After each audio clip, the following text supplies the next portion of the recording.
तो स्वागत है एक बार फिर से आपका अपने चैनल पर मौजूद है आपके सामने अब तक की सारी बड़ी खबरों के साथ में चलेंगे पहली और बड़ी अपडेट की तरफ, जिसमें आपको बताएंगे राजस्थान के अंदर किसानों ने फिर से चलाई है किसानों की संसद और लिए हैं कुछ बड़े फैसले। क्या कुछ फैसले किसानों की संसद की तरफ से लिए गए हैं, इसकी अपडेट आप तक पहुंचाएंगे। इसी के साथ में चलेंगे एक और बड़ी खबर की तरफ, जहाँ मोदी और योगी सरकार से नाराज किसान जिंदा समाधि लेने को हो गए मजबूर। इसी के साथ में चलेंगे एक और बड़ी अपडेट में आपको बताएंगे, जहाँ पर देश के किसानों के प्रति भारतीय जनता पार्टी के नेताओं के द्वारा दिए जा रहे विवादित बयान थमने का नाम नहीं ले रहा है। एक और विवादित बयान देते हुए बीजेपी के नेता हाथ पैर तोड़ने की धमकी दे रहे हैं। दोस्तों, बीजेपी के किस नेता ने ये बात कही है, इसकी अपडेट आप पहुंचाएंगे। इसी के साथ में चलेंगे एक और बड़ी खबर की तरफ, जहां पर पश्चिम बंगाल में बीजेपी के 24 विधायक टीएमसी में शामिल होने जा रहे हैं। इसी के साथ में दोस्तों, टिकरी बॉर्डर पर चल रहे किसानों के आंदोलन के दौरान एक और किसान की मौत की खबर सामने आई है। साथ ही साथ आपको बताएंगे बीजेपी के राष्ट्रीय अध्यक्ष के खिलाफ भारतीय जनता पार्टी के अपने ही कार्यकर्ता ने मुकदमा दायर करा दिया है। और इसी के साथ में हरियाणा के अंदर बीजेपी के नेता नशा फैलाने का आरोप किसानों पर लगा रहे थे, लेकिन बीजेपी नेता के गाड़ी में मिला है एक पूरा का पूरा जखीरा शराबों का। दोस्तों, बताएंगे कहां की ये बड़ी अपडेट है। इसी के साथ में चलेंगे और भी बड़ी खबर की तरफ, लेकिन उससे पहले अगर आप भी देश के अंदर चल रहे किसानों के आंदोलन करते हैं, पुरजोर समर्थन तीनों कृषि कानून को वापस लेने की मांग करते हैं, तो इस वीडियो को लाइक करके लाल बटन दबाकर चैनल को सब्सक्राइब करके घंटी को दबाकर दोस्तों कमेंट बॉक्स में जय जवान जय किसान मजदूर एकता जिंदाबाद के साथ साथ टिकरी बॉर्डर पर शहीद हुए एक और किसानों की श्रद्धांजलि के लिए मैसेज जरूर लिखिएगा। चलते हैं पहली और बड़ी अपडेट की तरफ, जिसमें आपको बता दें कि किसानों के द्वारा जयपुर के अंदर एक संसद चलाई गई, जिस दौरान तीनों कृषि कानून को लेकर चर्चा की गई है। दरअसल दोस्तों, संयुक्त किसान मोर्चा के आह्वान पर राजस्थान में किसान मोर्चा ने किसान संसद का आयोजन किया और इस दौरान पूरे राजस्थान के किसान इसमें मौजूद रहे। देश भर के विभिन्न किसान संगठनों के जनप्रतिनिधि इसमें मौजूद रहे। संकल्प के साथ किसान संसद की शुरुआत की गई, जिसमें जोरदार बहस देखने को मिली। पहले सत्र में तीनों कृषि कानून पर चर्चा की गई, जिसके बाद शून्य काल चलाया गया, जिसमें कई गरमाए हुए मुद्दों पर चर्चा की गई। इसी के साथ में किसान संसद में शामिल हुए हरियाणा, गुजरात, मध्य प्रदेश, उत्तर प्रदेश, उत्तराखंड, महाराष्ट्र, दिल्ली के किसान प्रतिनिधि, संयुक्त किसान मोर्चा के लगभग सभी लोग मौजूद थे। कुछ एक किसान अपने पूर्व निर्धारित कार्यक्रम की वजह से नहीं पहुंच पाए। गुरनाम सिंह चडूनी, जोगिंदर सिंह उंगराहा के साथ साथ बूटा सिंह भी मौजूद रहे। दर्शनपाल सिंह, सभी ने अपनी अपनी बातें रखी है। आपको बता दें कि संसद की तर्ज पर चल रहे इस सत्र के दौरान किसानों ने कई मामलों पर चर्चा की है और एक साथ तीनों कृषि कानून पर प्रस्ताव पारित कर दिया है। इसी के साथ में आपको बताते चले कि राजस्थान के अंदर किसानों की इस पंचायत के बाद बीजेपी के वो नेता दिखाई नहीं दिए जो सवाल खड़ा कर रहे थे कि किसान केवल बीजेपी वाले राज्यों के अंदर किसान संसद कर रहे हैं, महापंचायत कर रहे हैं। यानी दोस्तों, बीजेपी के नेताओं को बिना सर पैर वाले बयान का जवाब किसान कुछ ही दिनों में दे देते हैं और ये भी एक जवाब बीजेपी नेताओं के लिए है। इसी के साथ में आपको बता दें कि एक और अपडेट है, जहां पर दिल्ली से सटे गाजियाबाद के अंदर जिंदा समाधि लेने को मजबूर हो गए किसान। दिल्ली से सटे उत्तर प्रदेश के लोनी इलाके के अंदर 4 साल से भी अधिक समय से चल रहे किसान आंदोलन और धरना प्रदर्शन अचानक से बुधवार को एक नया मोड़ आ गया। लोनी में आवास विकास परिषद के मंडोला बिहार योजना के खिलाफ मुआवजे की मांग को लेकर 4 साल से अधिक समय से किसान धरने पर बैठे हुए हैं और अब जिंदा समाधि लेने को मजबूर हो गए। बताया जा रहा है कि इस गाँव में 6 किसान जिंदा समाधि ले रहे थे, जिसके बाद लोगों ने उन्हें रोका और इस तरह से किसानों की हालत उत्तर प्रदेश में कितनी दयनीय है, साफ तौर पर संकेत मिल जाते हैं। दोस्तों, खासकर पश्चिमी उत्तर प्रदेश के अंदर तो किसानों के एक से एक बड़े बड़े मुद्दे हैं, लेकिन सरकार इसको समाधान करने की बजाय उल जुलूल बयानबाजी करती है। योगी आदित्यनाथ के द्वारा हाल फिलहाल में एक ऐसा बयान दिया गया था जो साफ दिखाता है कि बीजेपी विकास से इतर दूसरे भावनात्मक मुद्दों पर चुनाव लड़ने की तैयारी कर रही है। और इस बीच एक और अपडेट है, जहाँ पर किसानों को लेकर बीजेपी नेताओं के द्वारा लगातार विवादित बयान देने का दौर थमने का नाम नहीं ले रहा। किसान आंदोलन को लेकर पंजाब बीजेपी के प्रवक्ता हरमिंदर सिंह ने विवादित बयान दे दिया। उन्होंने कहा कि किसानों को पीटना ही उनसे निपटने का एकमात्र उपाय है। बीजेपी के प्रवक्ता ने कहा कि प्रधानमंत्री किसानों के साथ मानवता से पेश आते हैं। मैं होता तो प्रदर्शन कर रहे किसानों को पीटता और जेल में डलवा देता। हरमिंदर सिंह ने कहा कि अगर आज मुझे बात करने को बोला जाए तो मैं मार के पैर तोड़ दूंगा और जेल में बंद करा दूंगा। उन्होंने कहा कि किसान का यही हाल करना चाहिए। कुल मिलाकर दोस्तों, आप समझ सकते हैं बीजेपी नेताओं के द्वारा खुले तौर पर किसान समाज के लिए इस तरह की भावना रखी जाती है और इस तरह के विवादित बयान दिए जाते हैं। वहीं पर दूसरी ओर जब हिमाचल प्रदेश में अडानी ग्रुप की तरफ से किसानों से कम दाम पर सेब खरीदे गए, तब ये नेता मुंह में दही जमाकर बैठ गए होंगे। और इस बीच एक और अपडेट में आपको बता दें कि जिन किसानों को मारने की ये बात कर रहे हैं, उनमें से एक किसान की बीते दिन प्रदर्शन स्थल पर मौत हो गई है। दरअसल दोस्तों, एक और किसान की हार्ट अटैक से मौत हो गई है, उनको श्रद्धांजलि जरूर दीजिएगा। दोस्तों, चलते हैं एक और बड़ी अपडेट की तरफ, जिसमें आपको बता दें कि राकेश टिकैत ने यूपी में जाकर एक बार फिर से बीजेपी और असदुद्दीन ओवैसी दोनों को लेकर निशाना साधा है। और इस बीच उन्होंने साफ तौर पर कह दिया कि ये लोग किसानों को बांटने के लिए हर संभव प्रयास करेंगे और एक दूसरे के साथ मिलकर किसानों को नुकसान पहुंचाएंगे। इस बीच आपको बता दें कि एक और अपडेट है, जहां पर जेपी नड्डा के खिलाफ बीजेपी के कार्यकर्ताओं ने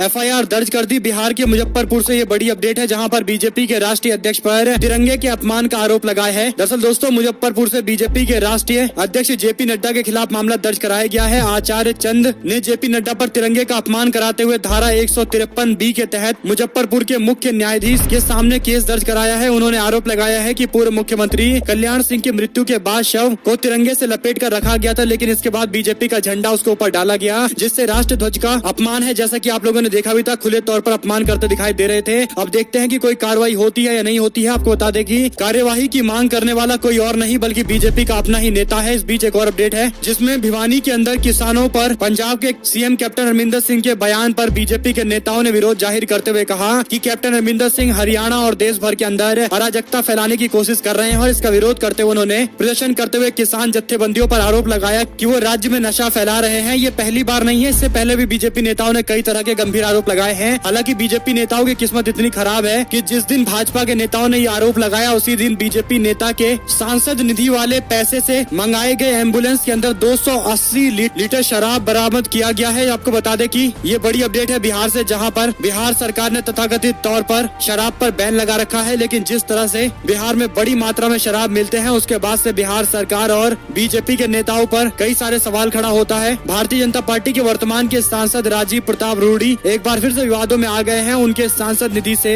दिए गए एम्बुलेंस में 280 लीटर देसी शराब मिलने के बाद हड़कंप मच गया है। शराब बरामद की खबर मिलने के बाद पूर्व सांसद पप्पू यादव ने ट्वीट करते हुए एम्बुलेंस मरीजों के लिए उपलब्ध हो या ना हो, शराब की तस्करी के लिए उपलब्ध होगा। कुल मिलाकर दोस्तों, भारतीय जनता पार्टी के नेता हरियाणा के अंदर किसानों का विरोध कर रहे हैं और नशा फैलाने का आरोप लगा रहे हैं। वहीं पर दूसरी ओर बीजेपी के नेता के द्वारा दिए गए एम्बुलेंस में से 280 लीटर शराब मिला है, वो भी उस राज्य में जहां पर शराब बंद है, बैन है। यानी आप समझ सकते हैं कि बीजेपी नेताओं की किस्मत कितनी खराब है, जहां पर एक राज्य में प्रदर्शन कर रहे हैं और दूसरे राज्य में उनके ही नेता बुरी तरह से फंस गए हैं। इस बीच आपको बता दें कि राकेश टिकैत ने भी हरियाणा बीजेपी नेताओं के द्वारा दिए गए बयान पर तीखी प्रतिक्रिया देते हुए कहा कि अगर इन्हें नशे से दिक्कत है तो सबसे पहले हरियाणा में शराब की सारी दुकानें बंद होनी चाहिए। यानी किसान जत्थेबंदियों पर आरोप लगाने वाले भारतीय जनता पार्टी के नेता अपनी सरकार मनोहर लाल खट्टर सरकार से नहीं कहते कि शराब राज्य के अंदर बंद होना चाहिए, जैसे तथाकथित तौर पर गुजरात और बिहार में भी बंद है, वैसे ही हरियाणा के अंदर बंद होना चाहिए ताकि शराब की बिक्री ना हो। लेकिन दूसरी ओर भारतीय जनता पार्टी के नेता विरोध प्रदर्शन करने के लिए कुछ भी लॉजिक देकर ये बातें कर रहे हैं। और इस बीच एक और अपडेट की माने तो आंदोलनरत किसानों की मांग को अपनी घोषणा पत्र में डालेगी राष्ट्रीय लोक दल की तरफ से ये जानकारी मिली है। पश्चिमी उत्तर प्रदेश में चुनाव की तैयारी पूरी हो गई है। राष्ट्रीय लोक दल का जो सबसे बड़ा गढ़ है वो पश्चिमी उत्तर प्रदेश है और ऐसे में भारतीय जनता पार्टी के द्वारा किसी भी ध्रुवीकरण के प्रयास को रोकने के लिए चुनाव की घोषणा पत्र से पहले अपने विधानसभा चुनाव के घोषणा पत्र को जारी करने का फैसला किया गया है। पार्टी के सूत्रों के मुताबिक सितंबर के अंत तक घोषणा पत्र जारी कर दिया जाएगा। आरएलडी के सूत्रों की माने तो घोषणा पत्र में दिल्ली के आसपास चल रहे किसानों के बड़े आंदोलन की मांगों को भी शामिल किया जाएगा। हालांकि पदाधिकारियों की माने तो पहला फोकस समाजवादी पार्टी और आरएलडी के बीच में गठबंधन पर होगा। इसमें सीटों का बंटवारा सबसे अहम होने वाला है। ऐसी अटकलें हैं कि अक्टूबर में ये पूरा मामला फाइनल कर लिया जाएगा दोनों पार्टियों के बीच में। वहीं पर एक और अपडेट है जिसमें राहुल गांधी का बीजेपी और आरएसएस पर तीखा पलटवार विवादित बयान बीजेपी के नेता इसे बताने लगे। आपको बता दें, उन्होंने कहा कि कांग्रेस पार्टी की विचारधारा बीजेपी और आरएसएस से अलग है। एक कांग्रेस कार्यकर्ता के रूप में मैं अन्य विचारधाराओं के साथ समझौता कर सकता हूं, लेकिन भाजपा और आरएसएस की विचारधारा के साथ नहीं कर सकता। यह हमारे लिए एक बड़ा सवाल है। गांधी, कांग्रेस, गोडसे और सावर की विचारधाराओं में काफी अंतर है। राहुल गांधी ने कहा कि मैं बाकी विचारधाराओं के साथ कोई न कोई समझौता कर सकता हूं, लेकिन भारतीय जनता पार्टी और आरएसएस के विचार से कभी भी समझौता नहीं कर सकता। उन्होंने कहा कि अगर महात्मा गांधी ने अपना पूरा जीवन हिंदू धर्म को समझने के लिए दिया तो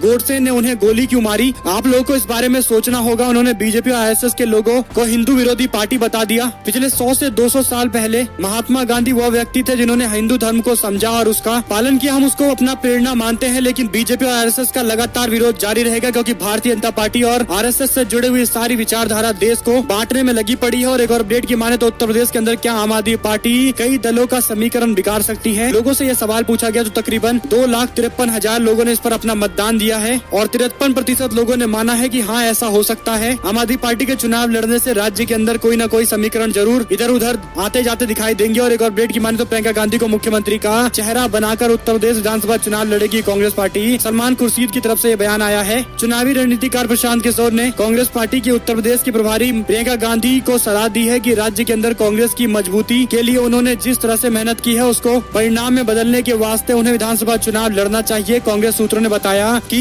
प्रदेश की राजधानी लखनऊ में कार्यकर्ताओं की बैठक में पार्टी की स्थिति को लेकर फीडबैक लेने के लिए 3 दिन तक चलाए गए कार्यक्रम में हिस्सा लेने तथा अपने परिवार की परंपरागत संसदीय सीट रायबरेली और अमेठी का दौरा करने के बाद जो उत्साह लोगों में देखने को मिला है, उसके बाद विधानसभा चुनाव लड़ सकती हैं। एक और जानकारी की माने तो त्रिपुरा के अंदर मुख्यमंत्री को अपने विधानसभा में जाने की इजाजत नहीं मिली, जिसको लेकर 4 बार के त्रिपुरा के मुख्यमंत्री रहे मार्क्सवादी कम्युनिस्ट पार्टी के नेता मणिक सरकार के द्वारा राज्य में बीजेपी सरकार पर लोकतांत्रिक, धर्मनिरपेक्ष और अमन पसंद नागरिकों पर हमले कराने के आरोप लगाए गए हैं। सरकार ने यह आरोप भी लगाया है कि वाम मोर्चा के 16 विधायकों को उनके निर्वाचन क्षेत्र में जाने से रोका जा रहा है। एक और अपडेट की माने तो पुलिस ने खदेड़ा तो आरजेडी कार्यालय पहुंचे पॉलिटेक्निक के छात्र। समस्याओं को सुनकर तेजस्वी यादव ने बड़ा वादा कर दिया। तेजस्वी यादव ने कहा कि बिहार सरकार अपने किए हुए वादे को पूरा नहीं कर रही। उन्होंने कहा था कि 19 लाख लोगों को रोजगार नौकरी देंगे, परंतु नौकरी देने का कोई काम नहीं किया गया। बीजेपी और जनता दल यूनाइटेड के नेताओं ने जब चुनाव में देखा कि उनको करारी शिकस्त मिल सकती है, तब उन्होंने 19 लाख रोजगार देने का, नौकरी देने का ऐलान कर दिया। लेकिन बाद में 1 साल बीत जाने के बाद भी अभी नौकरी पर कोई चर्चा नहीं हो रही है। यानी आप समझ सकते हैं कि किसी भी कीमत पर तेजस्वी यादव को हराने के लिए इस तरह के बयान दिए गए थे। और एक अपडेट की माने तो यूपी विधानसभा चुनाव में आम आदमी पार्टी 100 सीटों पर अपने उम्मीदवार उतारेगी।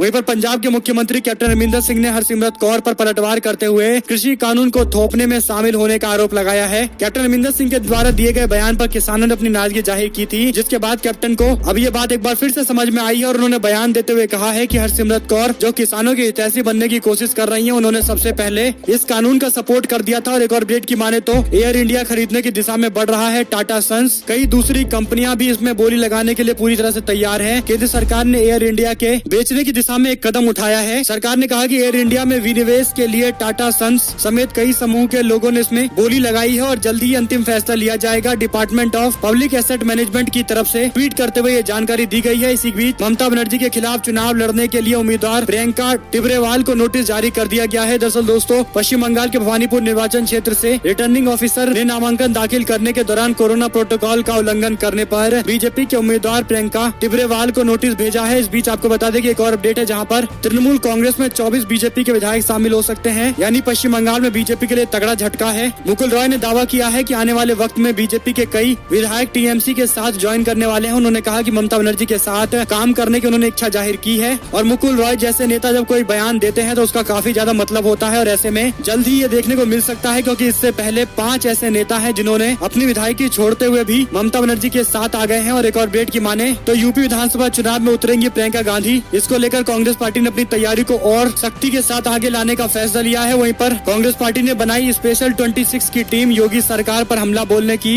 पूरी तैयारी कर ली गई है। दरअसल दोस्तों, इसमें कई सारे दिग्गजों को जगह दी गई है, जिसमें सबसे पहले मोर्चा संभालेंगे कांग्रेस पार्टी की तरफ से वरिष्ठ कांग्रेस पार्टी के नेता नसीमुद्दीन सिद्दीकी, अंशु अवस्थी, प्रियंका गुप्ता, अब्बास हैदर, विशाल राजपूत, रफत फातिमा के साथ साथ मुकेश सिंह चौहान सहित 26 लोगों को मीडिया पैनलिस्ट बनाया गया है, जिनको योगी सरकार के सभी विभागों के खिलाफ हल्ला बोलने की जिम्मेदारी दी गई है। उन्होंने कहा कि प्रदेश सरकार के कार्यकाल में हुए घोटालों के डिपार्टमेंट से अपने इंफॉर्मेशन के तहत निकालकर मीडिया और जनता के सामने लेकर आए। स्पेशल 26 टीम में योगी सरकार के सभी विभाग में अलग अलग जिम्मेदारी दी गई है कि वो पूरा एनालिसिस करे, चाहे पीडब्ल्यूडी डिपार्टमेंट हो, सिंचाई विभाग हो, उन सभी के घोटालों की पूरी लिस्ट तैयार करके मीडिया में जनता तक ले जाएं। और एक और अपडेट की माने तो सागर में कांग्रेस पार्टी के नेताओं ने महंगाई पर विरोध करते हुए पुलिस के साथ धक्का मुक्की भी की और इस दौरान बैलगाड़ी लेकर पहुंचे कांग्रेस पार्टी के कार्यकर्ता। वहीं पर एक और अपडेट है, जहां पर दोस्तों फिरोजाबाद में डेंगू से 24 घंटे में 10 और मौतें हो गई है। बुखार से मरने वालों की संख्या 153 हो गई। 4 दिनों में 39 की जान गई है। एम्बुलेंस के इंतजार में तड़पती रही किशोरी, रास्ते में दम तोड़ दिया। और इसी के साथ में आपको बता दें कि फिरोजाबाद में डेंगू का कहर थमने का नाम नहीं ले रहा है। मंगलवार को 10 और लोग डेंगू का शिकार हो गए हैं। और इस बीच एक और अपडेट है, जहां पर नालंदा में आंदोलित किसानों को समझाने के लिए गए थे एएसआई, लेकिन किसानों ने लाठी डंडे से पीट दिया। तेजस्वी यादव बोले किसान आक्रोशित है, मंत्री घर से निकल नहीं रहे। बिहार में खाद किल्लत से परेशान किसानों ने जोरदार प्रदर्शन करते हुए अफसर को ही घेर लिया और लाठी डंडे से पीट दिया, जिसका वीडियो भी सोशल मीडिया पर वायरल हो गया। उन्होंने अपने सोशल मीडिया अकाउंट पर वायरल वीडियो डालते हुए कहा कि बिहार में खाद की भारी किल्लत के चलते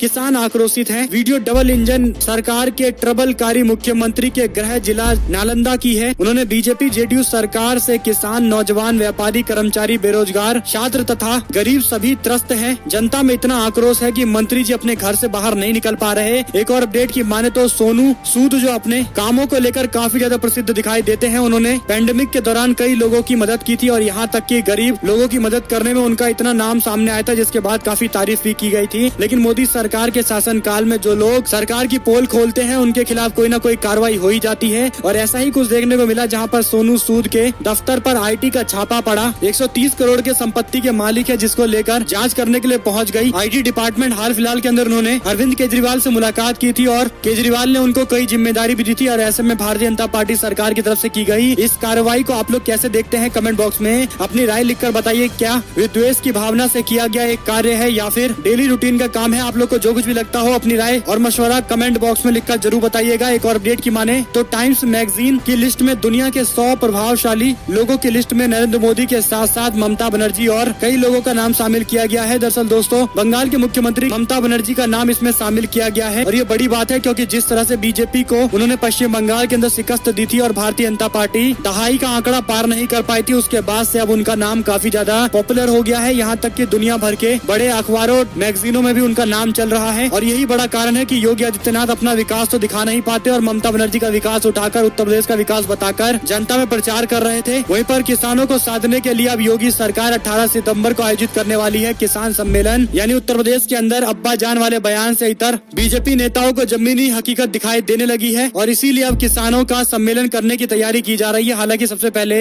मुख्यमंत्री को फिरोजाबाद में जाकर डेंगू के हालात पर चर्चा करनी चाहिए और पूरी जानकारी लेते हुए लोगों और बच्चों की जान बचानी चाहिए। इसी के साथ में आपको बता दें कि किसानों को साधने के लिए बीजेपी 18 सितंबर से यूपी में किसान सम्मेलन आयोजित करेगी। किसान कल्याण सम्मेलन नाम से आयोजित सम्मेलन में मुख्यमंत्री योगी आदित्यनाथ, यूपी के प्रभारी राधा मोहन सिंह, प्रदेश के अध्यक्ष स्वतंत्र देव सिंह इसमें शामिल होंगे। लखनऊ के आशियाना में स्मृति उपवन पार्क में आयोजित सम्मेलन में प्रदेश के सभी विधानसभा में किसानों को बुलाया गया है। दोस्तों, ये खलबली इसलिए मची है क्योंकि आपने देखा था कि इस तरह से पूर्वी उत्तर प्रदेश में भी किसानों ने एक के बाद एक पंचायतें करनी शुरू कर दी है और इसका बड़ा कारण है कि किसान एकजुट दिखाई दे रहे हैं। चाहे बुंदेलखंड के अंदर जिस तरह से किसानों का हुजूम उमड़ा था, उसके बाद से अब ये बीजेपी को समझ में आ गया है कि किसानों के बीच में उसे लेकर काफी नाराजगी है और इसीलिए 2000 रूपए देकर भी पता चल गया कि किसान इस बार पूरी तरह से नाराज हैं और इसीलिए बीजेपी के नेता अब सड़कों पर उतरकर किसानों से मुलाकात करेंगे। इस पर आप लोग की जो कुछ भी राय हो कमेंट बॉक्स में लिखिएगा जरूर। एक और अपडेट की माने तो किसान आंदोलन को लेकर अब अन्ना हजारे से कई संगठन एक बार फिर से मुलाकात करने के लिए पहुंचे हैं। किसान संगठन अन्ना हजारे से किसान आंदोलन का नेतृत्व करने के लिए मुलाकात कर रहे हैं। किसान संगठन भारतीय किसान यूनियन के बैनर तले किसान आंदोलन को